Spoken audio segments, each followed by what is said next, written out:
दोनों पार्टियां यही बात कर रही हैं कि हम ये करेंगे, ये आरोप है, तमाम लोगों को वहां पर ये हो गया, पुनर्वास नहीं किया। वो तो केदारनाथ की जनता पूरी तरीके से जानती है, लेकिन हम भी चलते दोनों पार्टियों के साथ। आप एक मजबूत विकल्प के तौर पर क्षेत्रीय पार्टी, आपके प्रत्याशी वहां पर चुनावी मैदान में उतर चुके हैं, तो ऐसे में इन दो पार्टियों के बीच जब आप लोग हैं, लोगों से बातचीत करेंगे, और जिन मुद्दों पर मैं नेशनल पार्टी से बात की थी, भोग कानून, मूल निवास, उस पर बात नहीं की, चौहान जी ने भी वो तमाम कानून गिनाए जिन पर मैं बात नहीं कर रहा था, वो ठीक है, प्रदेश के लिए ठीक है। अब मैं बिना कैसे मुद्दों को भटकाया जाता है वो आपने अभी बहुत अच्छे तरीके से देखा।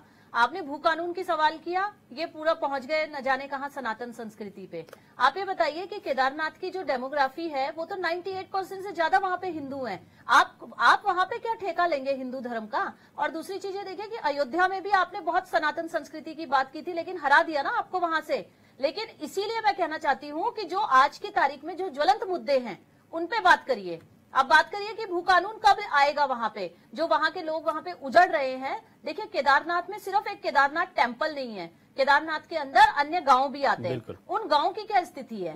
अगर रोजगार ज्यादातर यहाँ की अगर हम बात करें तो सिर्फ एक मंदिर तक सीमित हो जा रहा है। पूरी विधानसभा की केदारनाथ बोलते हैं सिर्फ हम एक मंदिर तक, सड़कें और तीर्थयात्री सिर्फ यहीं तक सीमित हो जाता है। लेकिन उसके अलावा भी वहाँ गांव है जहाँ उनकी मौलिक जो उनकी सुविधाएं हैं उसकी आवश्यकता होती है, वहां तक तो बात पहुंच ही नहीं पाती। क्योंकि केदारनाथ का एक आडंबर इस तरह से रच दिया गया है कि केदारनाथ के बाद सिर्फ केदारनाथ टेम्पल नजर आता है, वहां का मूल निवासी नजर नहीं आता है। मूल निवासी की हम बात कर रहे हैं कि मूल निवास 1950 की बात तो ना भाजपा कर रही है ना कांग्रेस कर रही है। क्योंकि आप ये देखिए कि ये पहाड़ विरोधी, पहाड़ के इनका कोई लेना देना नहीं है पहाड़ पे रहने वाले लोगों से। क्योंकि ये देहरादून में तो 3 वर्ष का अध्यादेश लेके आते हैं जो मलिन बस्तियां उनको बसाने के लिए, लेकिन वहीं पहाड़ों पे जो छोटे मोटे रोजगार अपने कर रहे हैं अतिक्रमण के नाम पे उनको उजाड़ दिया जाता है।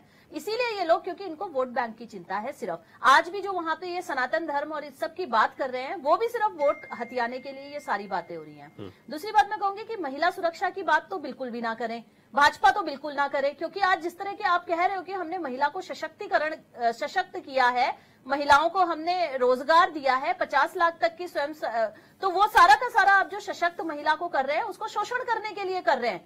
आपसे जितना ज्यादा हम लोगों ने जितनी न्यूज भाजपा के अंदर महिला शोषण की आई है, शायद उससे ज्यादा न्यूज पहले कभी नहीं आई होंगी। आप आज की तारीख में आप देखेंगे कि उत्तराखंड महिला तस्करी में नंबर 1 पे आ गया है। क्या बात कर रहे हैं आप महिला सुरक्षा की? क्या इस तरह से महिला सशक्त होगी? दूसरी बात, आप एक चीज और मैं आपको बताना चाहूंगी कि हमेशा ये बात कही जाती है कि ये उत्तराखंड राज्य जो है महिलाओं के बलिदान से बना है, लेकिन आज महिलाओं की क्या स्थिति है उत्तराखंड के अंदर? बच्चियां कॉलेज नहीं जा पा रही हैं, स्कूल नहीं जा पा रही हैं, क्योंकि उनके पास वो ट्रेड ही नहीं है वहां पे। उनके पास क्योंकि देखिए पहाड़ से बच्चियां जो हैं वो नीचे, उनके पेरेंट्स जो हैं सक्षम नहीं है उनको नीचे भेजने के लिए, या फिर सुरक्षा की दृष्टि से भी वो नीचे नहीं भेज पा रहे हैं बच्चियों को, तो बच्चियां अपनी पढ़ाई वहां पे छोड़ दे रही हैं। आप ऐसे सशक्त करेंगे? सशक्त करने की बात करनी है तो उनकी शिक्षा पे ध्यान दीजिए, सशक्त करने की बात करनी है उनको आर्थिक सशक्त करने की बात करिए।